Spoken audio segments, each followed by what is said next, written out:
अस्सलाम वालेकुम दोस्तों, आज की वीडियो में हम आपको फ़िरौन के बारे में बहुत ही दिलचस्प और अहम मालूमात देंगे।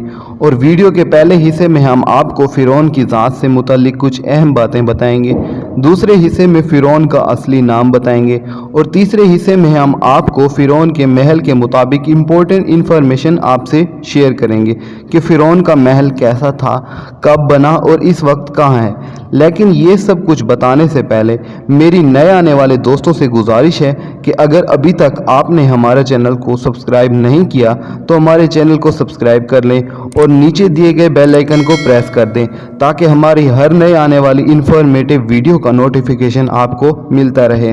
दोस्तों, फ़िरौन मिस्र का एक बादशाह था। वो इस दुनिया में अब तक का सबसे शैतान डिक्टेटर था। वो बहुत ही खुदगर्ज, मुतकब्बिर, निहायत बदतमीज़ और जालिम बादशाह था। उसने कई साल तक लोगों पर हुक्मरानी की और अपने जुल्म व सितम की वजह से बहुत मशहूर हुआ। उसकी एक बीवी थी जिनका नाम हज़रत आसिया रज़ी अल्लाह ताला अन्हा था, जो कि ईमान ले आई थी। और इसके अलावा फ़िरौन की अपनी कोई औलाद नहीं थी। उस ज़माने के लोगों से अपने आप को खुदा की तरह मनवाने और खुद की पूजा करने पर मजबूर कर दिया करता था। और मिस्रियों का ख्याल था कि फ़िरौन देवताओं और इंसानों की दुनिया के दरमियान का रास्ता है। आसमानी हुक्मरानों के तौर पर फ़िरौन खुदा के हुक्म का निजात दरिंदा समझा जाता था। फ़िरौन ने जिस कौम पर हुकूमत की, इन्हें बनी इसराइल और कुप्ती भी कहा जाता है। फ़िरौन अपने अजीम यादगारों और मुजस्मों की तामीर की खातिर बनी इसराइल पर जुल्म सितम और तशद्दुद किया करता था। ये ख्याल किया जाता है कि इस रूह ज़मीन पर फ़िरौन की मौत सबसे अफसोसनाक मौत थी, क्योंकि उसने अपने आप को दुनिया का तख्लीक़कार समझना शुरू कर दिया था। फ़िरौन के ज़वाल का वक्त तो उसी वक्त शुरू हो गया था जब उसने एक मरतबा ख्वाब में देखा कि बैतुल मुक़द्दस की तरफ से एक आग निकली आ रही है, जिसने सारे मिस्र को घेर लिया है और तमाम हुकूमत को जलाकर राख कर दिया है, मगर बनी इसराइल को आग से कोई नुकसान नहीं हुआ।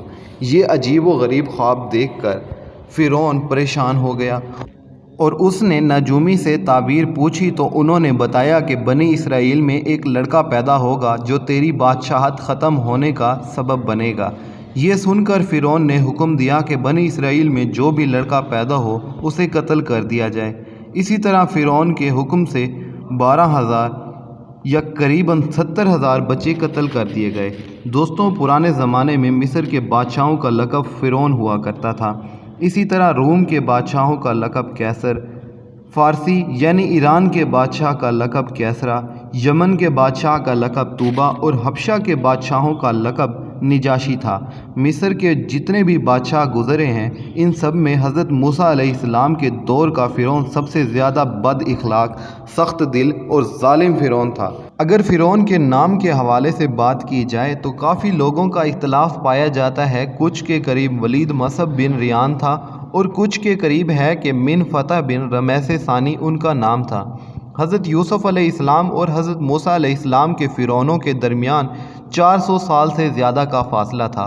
मशहूर है कि फ़िरौन ज़मीन पर सरकशी के साथ साथ खुदाई का दावेदार भी था।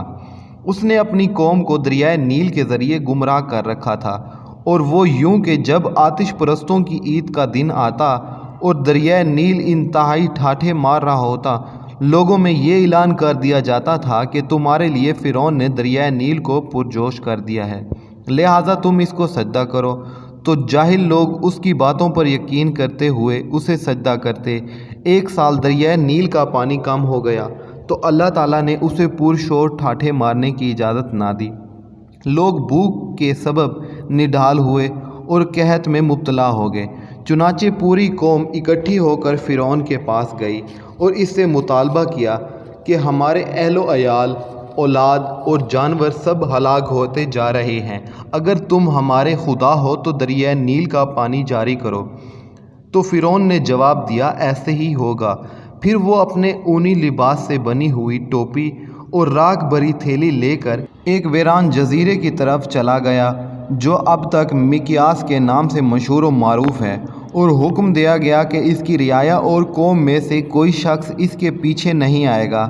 उसने जजीरे में दाखिल होते ही शाही लिबास और सर का ताज उतार कर ऊनी लिबास और बालों से बनी हुई टोपी पहन ली और राख ज़मीन पर बिखेर कर उस पर लूट पूट होने लगा।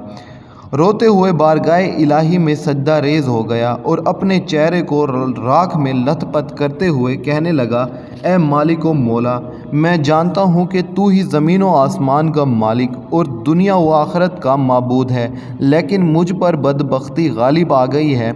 मैं तेरी नाफरमानी से सरकशी में बहुत आगे बढ़ गया हूँ। तू मेरा माबूद है और मैं तेरा बंदा हूँ।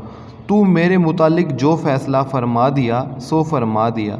मौला, अब मुझे मेरी कौम में ज़लील व रुसवा ना कर, और तू ही सबसे बढ़कर करम फरमाने वाला है। दोस्तों, अभी फ़िरौन की बात पूरी ना हुई थी कि अल्लाह ताला ने उसी वक्त दरियाए नील को जारी होने का हुक्म दे दिया और दरिया से फरमाया कि जहाँ तक फ़िरौन जाए वो भी इसके साथ साथ चले।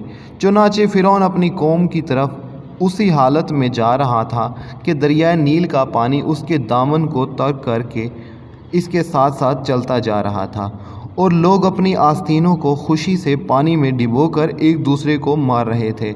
उस वक्त से लेकर अब तक मिस्र में खुशी मनाने का यही तरीका राइज है और अहले मिस्र इसे दरियाए नील की तुग़यानी का दिन कहते हैं।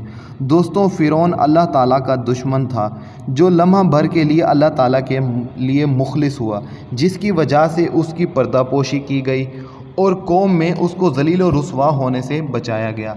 तो दोस्तों, जो शख्स सारी ज़िंदगी अल्लाह ताला की इताअत और इबादत करता है तो वो इसे किस कदर इनामात से नवाजेगा, उसे आखिरत में क्या कुछ ना अता करेगा। इसी तरह जब कोई नाफरमा बंदा अल्लाह से माफ़ी मांगता है और अपने गुनाहों का इतराफ़ करता है तो अल्लाह ताला रोज़े क़यामत उसे बख्श देगा। इतना कुछ होने के बाद फ़िरौन पर फिर दोबारा से बदबख्ती आ गई और वो खुदाई का दावेदार बना रहा। और दोस्तों, अगर फ़िरौन के महल के हवाले से बात की जाए तो कहते हैं कि फ़िरौन ने अपने वज़ीर हमान को महल बनाने का हुक्म दिया तो हमान ने ईंटें पकाने और चूना तैयार करने का काम शुरू कर दिया और हर वो चीज़ जिससे इमारत तैयार करते हुए ज़रूरत पड़ती है उसका इंतज़ाम किया और सारी दुनिया के कारीगर इकट्ठे किए गए। कहते हैं कि सिर्फ लेबर्स के अलावा कारीगरों की तादाद 50,000 से भी ज़्यादा थी।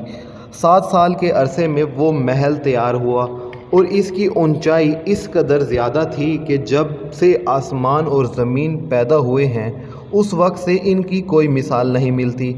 और ये फ़िरौन की ख्वाहिश के मुताबिक तैयार हुआ था। जब इससे फ़ारिग हुए तो ये हज़रत मूसा अलैहिस्सलाम पर शाद गुज़ार हुआ। आपको दिली तौर पर सदमा हुआ। बस अल्लाह ताला ने हज़रत मूसा अलैहिस्सलाम पर वही भेजी कि इसको तर्क कर दो, इसके बारे में मत सोचो क्योंकि इसे मैं एक लम्हे में बर्बाद कर दूंगा। फ़िरौन और उसकी फ़ौज महल पर चढ़कर आसमान की तरफ तीर फेंकने लगे। जब तीर वापस आए तो वो खून आलूदा थे। ये देखकर फ़िरौन और उसकी फ़ौज कहने लगी कि हमने मूसा अलैहिस्सलाम के रब को कत्ल कर दिया है, नाउज़ुबिल्लाह। तो अल्लाह ताला ने जिब्राईल अलैहिस्सलाम को हुक्म दिया तो उन्होंने अपने पर मार कर उस महल के 3 टुकड़े कर दिए। उनमें से एक टुकड़ा समंदर में, एक हिंदुस्तान में और एक टुकड़ा मगरिब में गिरा। दोस्तों, एक रिवायत में ये भी आता है कि उन टुकड़ों में से एक टुकड़ा कौम फ़िरौन पर गिरा था जिससे फ़िरौनी लोग हलाक हो गए थे। दोस्तों, एक रिवायत में ये भी आता है कि जो लोग इस महल को बनाने में शरीक हुए थे उनमें से हर एक कोई जलकर, कोई पानी में डूबकर और कोई महल में ही हलाक हो गया था।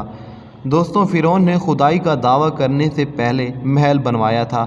इसके बाहर वाले दरवाज़े पर बिस्मिल्लाहिर्रहमानिर्रहीम लिखवा दिया था। उसके बाद उसने खुदाई का दावा किया और हज़रत मूसा अलैहिस्सलाम ने इसको अल्लाह ताला पर ईमान लाने की दावत दी तो फ़िरौन ने सरकशी इख्तियार की। हज़रत मूसा अलैहिस्सलाम ने अल्लाह ताला से अर्ज़ की कि ए अल्लाह, मैं इसे बार बार तेरी तरफ बुलाता हूँ मगर ये सरकशी से बाज नहीं आता। तो अल्लाह ताला ने फरमाया कि ए मूसा, तुम इसे हलाक कर देना चाहते हो मगर मैं अपना नाम देखता हूँ जो इसने अपने दरवाज़े पर लिखवा रखा है। तो दोस्तों सोचिए, अगर हम अपने घर के दरवाज़े पर बिस्मिल्लाहिर्रहमानिर्रहीम लिखवाएंगे तो क्या कोई आफत आएगी? تو امید کرتے ہیں آپ کو ہماری آج کی یہ ویڈیو پسند آئی ہوگی۔ ویڈیو پسند آنے کی صورت میں ویڈیو کو لائک، کومنٹ اور شیئر ضرور کر دیجیے گا۔ ملتے ہیں ہم آپ کو نیکسٹ ویڈیو میں، تب تک کے لیے خدا حافظ۔